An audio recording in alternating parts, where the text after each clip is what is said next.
Ladies and gentlemen, welcome back to the Dorian Show. Please like and subscribe, whatever you're watching this on, Spotify, Apple Podcasts, or the YouTube.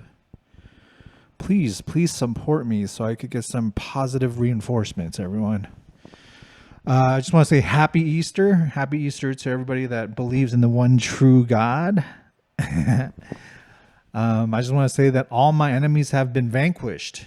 And by my enemies, I mean my loud ass neighbor next door. He's gone for good. I'm hoping he got evicted. I mean, his car is still here. I hope that car, piece of shit junk car, he's gonna get towed. I gotta say, I want to say I wish him well, but I don't. So bye bye. So I'm happy. I'm back to living in peace, in the quiet. Definitely one of the best things in life is being able to afford your own apartment and also living in peace. Hold on, I'm going to turn on this light. I have this light here and I haven't turned it on yet.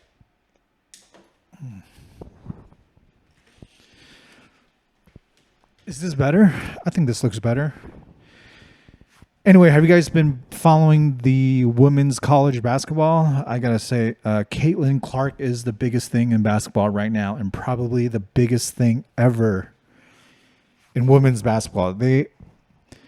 Caitlin Clark is like the best thing that ever happened to women's basketball, period. And that's a good thing, to be honest. Like, I've never watched a single women's basketball game before. I remember when I was in grad school, like they would at Cal State Long Beach Division I, they would try to get students to come to the women's game. They would be like free T-shirt, free merch, free pizza, but people still don't go, And then, of course, the men's basketball team was packed, and people were like, you got to support women's basketball. Rah. And here it is. And it came in the form of Caitlin Clark, and she really lit the whole basketball universe on fire. And I think this is a great opportunity for women's basketball to, pick up some steam and finally make some money in the WNBA. This is how popular she is. She is still in the playoffs. She's playing tonight against, I don't know who she's playing against, but she's playing against Paige Bucher, who's a hottie. And Sharia confirmed for the WNBA draft, and she's already slated to go number 1 in the draft to the Indiana Girl Pacers, or whatever their team is. And number 2, I think the number 2 draft is to the LA Sparks. And already, like, tickets are sold out between the LA and Sparks game. The LA Sparks and the Indiana game in May. I tried looking at it online. All the tickets were sold out. The WNBA would give, like, packages. Like, you could buy, like 15 games for a very low price, but they're like, oh yeah, but you can't access like this game, the Indiana versus LA Sparks game. I looked at resale at StubHub, and tickets were going for like $200 to $300 minimum to watch Caitlin Clark play the LA Sparks in May in Long Beach. So that's how like popular she is right now. She's demanding like, these are, the most expensive tickets, like the sidelines are like $300, which aren't that expensive compared to like the NBA and stuff, but $200 for the cheapest tickets, those are like Lakers numbers, you know what I mean? And we have LeBron James, who doesn't matter because nobody cares about. No one's talking about LeBron right now. No one's talking about Steph Curry. No one's talking about whoever. Everybody's talking about Caitlin Clark and how she's just dominating women's basketball right now, and she is. I really do hope like ESPN and like the WNBA, and the NBA will put some marketing dollars behind her. They're set to be like such a huge explosion in women's sports just because of all the drama, right? This all started last year. Caitlin Clark came out of nowhere. I don't even know. Is she a 2-year player, 4-year player? I don't even know. I just know she came out of nowhere last year, just dropping threes. And then she bumped into LSU, where I was first introduced to a player, Angel Reese. Like, nobody, here's the truth. Like, I'm not even like a true fan of the women's basketball, obviously, but I know Caitlin Clark, and because I followed her, it opened up all these other players that I like to me as well. Like this, so the whole Caitlin Clark, I think a game before playing LSU, this is last year, she did the whole like you can't see me after beating them, and then they played LSU next, and LSU has a talented player by the name of Angel Reese. Shout out, she calls herself what, the Bayou Barbie. Hottie, I gotta say, I like the way she she handles herself. Like she wears fake eyelashes for in games, which is kind of wild, but I also like it. I like that swagger. So anyway, LSU beat Iowa, who Caitlin Clark is playing for, and then she went up to Caitlin Clark and just like started pointing at her finger, saying like, "We're about to get a ring." And a lot of people didn't like the taunting, especially Dave Portnoy from Barstool Sports. He put out a clip calling Angel Reese like I don't know, some negative things, and then the whole internet blew up, and it got people talking. All of this is actually good. This is all good.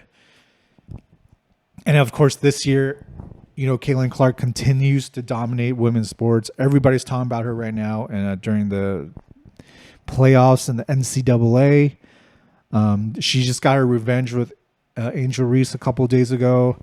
I gotta admit, I didn't watch the game, but I wanted to. But I watched all the highlights. The highlights were like 20 minutes, dude, just them going back and forth. And there's a rivalry going there that the WNBA could take advantage of, because Angel Reese is going to the WNBA as well, and people think she might end up with the LA Sparks, that's a crazy like rivalry going on. You know what I mean? But yeah, I'm very excited for women's sports. For a long time, people just like hate on, I don't know, men or women or whatever, saying they don't support women's sports because they're sexist or whatever. And I'm like, like if all the women that watches the NBA go watch the WNBA, they'd make like a ton of money. You know what I mean? And there's a reason they don't, because the product wasn't there yet, and now it's there. And now because of Caitlin Clark and her crazy 3-point shooting, it really opened the eyes of everybody, including me, to like all these other players, right? Like Paige Buchers, she's a fucking phenom. Angel Reese, like I said, the girl that tried to guard Caitlin Clark during LSU and got flamed. She's hot, Van Lith.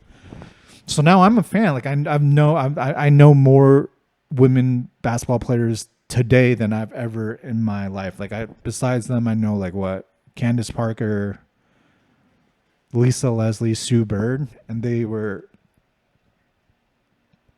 even play anymore. So I'm just excited for that. I hope the WNBA and the NBA don't screw this up. I hope they put a lot of marketing power behind Caitlin Clark and really get the WNBA to start making money. Dude, I really want it. I wish she would have came to LA to play with the Sparks. I would have tried to get some season tickets there. I've never owned season tickets to anything, but I would own season tickets for whatever team Caitlin Clark goes to. That's how popular she is. So anyway, I don't know. I don't know if she has a signature shoe with Nike, but like they gotta sign her up, get her on Gatorade, et cetera, McDonald's. Do athletes still advertise for McDonald's like back in the day? I don't know, but very exciting time.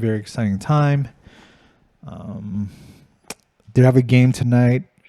Caitlin Clark's playing against Paige Bucher, but of course I have dinner plans with the boys, so I'll miss that. I wish I knew before so I would be able to watch the game, but I'm definitely, I feel like she's going to make it to the finals. Like everybody's rooting for her. When that happens, sometimes the ref might give her a couple more calls. I'm not saying it's rigged, but I'm saying everybody wants Caitlin Clark to win the NCAA championship and then go and dominate the WNBA. Like that's the perfect story. So who knows what's going to happen tonight? Paige Bucher's team, I heard, shorthanded. They only got like 8 players. which actually to me sounds like a full team to me. You know what I mean? If you want to give everyone play time, 8 players is fine. But yeah, we'll see what happens. I'll definitely watch the highlights. I'll definitely try to catch it on at the restaurant if they have it. But you know, this is crazy. Like I've never been excited for basketball in a long time. Like I've watched the NBA and I like basically gave up on it because it was just getting boring. And then now like Caitlin Clark's bringing some excitement back. So good for her. Good for Iowa. Good for women's sports. Good for everybody that's making money in this business. I'm trying to find other ways I can make money off this. Maybe I could try to get season tickets with the Indiana team, the lady Pacers, whatever their names are. Let's see what else I want to talk about. I recently sold out of Petrobras, PBR or PBRA, Brazilian oil company. So basically, the reason why I got into this company is because they were, number one, they were cheap, and number two, they were giving out a buttload of dividends. You know, I think before I think the first year I got in, it might have been last year, I think they paid out like 40% in dividends, which is insane. It used to be higher, like 70%, but I didn't get there on time. But as the price goes up, the dividend, obviously the percentage is going down. But one of the biggest thing that happened to it, I sold it at like $17, and I think right now it might have gone back up. Let me see. It's at like $15.40. So it's rebounding. So the reason why I sold it is because the president of Brazil, Lula, basically vetoed the company's ability to give out a special dividend. So the company gives out their quarterly dividend, and then they do also like a lump sum, like special dividend that people are looking for. And I don't know the real reason, but I think the president, Lula, socialists, wanted them to use that money to like reinvest into like green energy, like wind farms and all that, which a lot of companies are moving away from because they're not as reliable. They cost a lot. So now they're at a standstill. The board tried to vote if people were gonna get the dividends or not, but Lula is clearly upset from reports I read. So I sold out. I sold at $17. It dropped all the way to $14. Now it's back up to $15, and it was like a terrible time to drop that news because oil is going up, right? At the time when I sold it, I think oil was like near $80 a barrel, and there's oil still in the 80s. It's like 86, but it's gonna crack $90, maybe hit $100 pretty soon. So we're in an oil boom, and like this is what happens. Like it takes one. It takes a. I hate to hate on socialism, but this is what happens. It just takes like one person who's in charge of the government to not like something, and it could destroy a company. Petrobras is the biggest publicly traded company in Brazil. It's basically their cash cow. And the president refusing to pay out dividends like just got everyone to sell, including me. And that's a shame, you know what I mean? Like the dividends, they're like, oh, the dividends, because people think dividends only pay out the rich, but I'm not rich. I get paid on dividends. The government own like 60% of the stock. They get paid in dividends. Why don't they take the money they get paid and invest in somewhere else? So I don't know. I'm out of the gas play right now, which bums me out because I think oil could still go up. I just haven't had time to do the research on what other stock I should buy because Petrobras was so cheap and it was giving high dividends, and Brazil's like an up and coming country. Oh man, I don't know. I might buy back in if it drops below $10, but I doubt it. It's already underpriced, but yeah, having like a unpredictable government really screws things up for you. But that's why it's priced at such a discount, I guess. So anyway, just to say I'm against socialism. I love capitalism because I'm still poor and it's the only way I could get rich. Uranium stocks are back up again. Obviously, uranium is my favorite investment so far. Yeah, the price of uranium has gone down. It was at 106 at one point as highest, and I think right now it's in the $80 per pound. Right? Let me see. Sorry, guys. I'm gonna look up the price of uranium. Uranium today, last update 2 hours ago, it's at $88. So it went all the way up to $106 per pound, dropped all the way down to 88. People were panicking, people were selling, but guess what? All the stocks are near its all-time highs. Cameco, CCJ was at as high as $51 a share, and then it dropped all the way to like $40, I think. And guess who bought some more? This guy. I bought some more at like $42. Now it's back. It's back over $50, I think. No, it's almost $50. So it's back to $50. It's almost at its highs. Making money in Paladin Energy, PALAF, Deep Yellow, DYLLF, all in the green, all making money. And I think the uranium play is going to be a lot longer than I thought.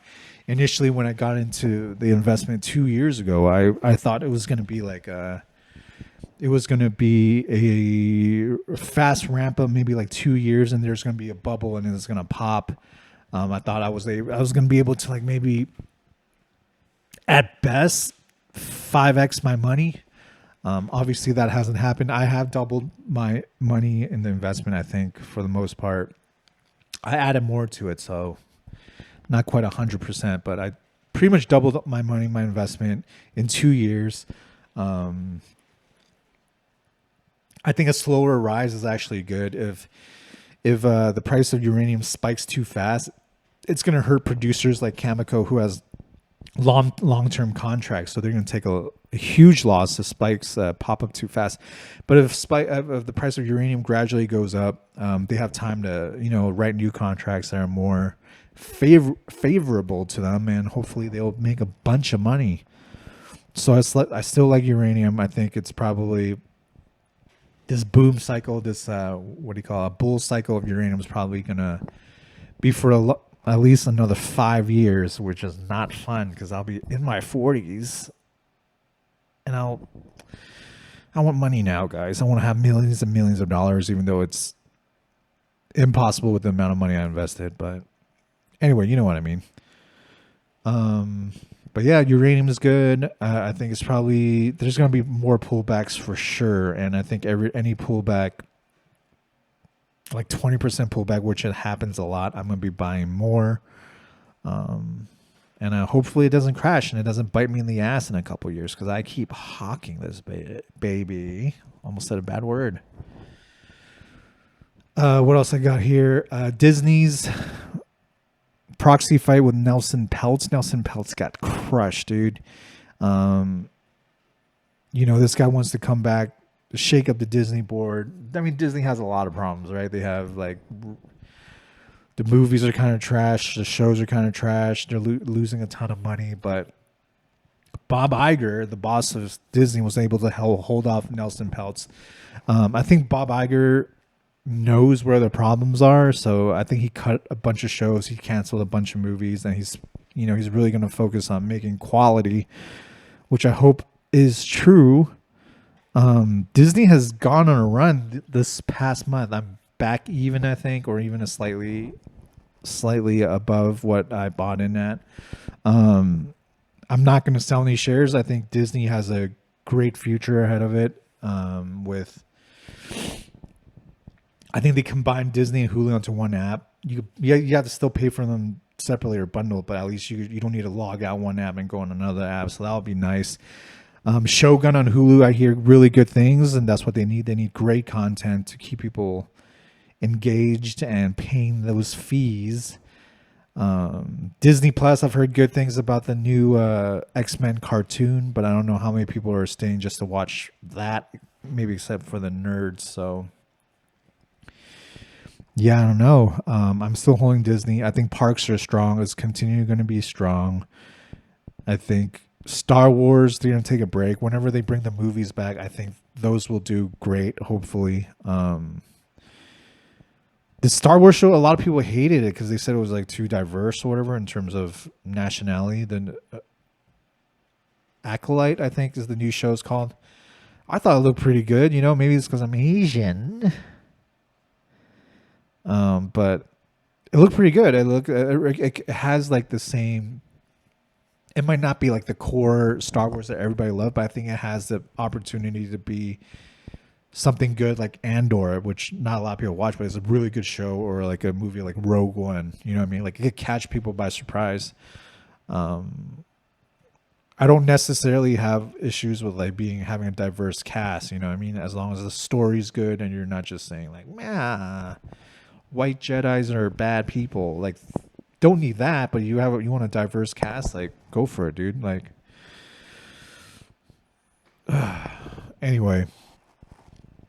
I'm still holding Disney. I'm still holding all my uranium stocks. I sold out of the Petrobras. I'm trying to make money off of this Caitlin Clark thing. I think I'm just going to end it here. It's going to be a short potty. It's about 20 minutes long, but it's a good one, right? We went through a lot. I think I'm going to go check out tickets for Indiana Lady Pacers. All right, guys. Love ya. Bye-bye.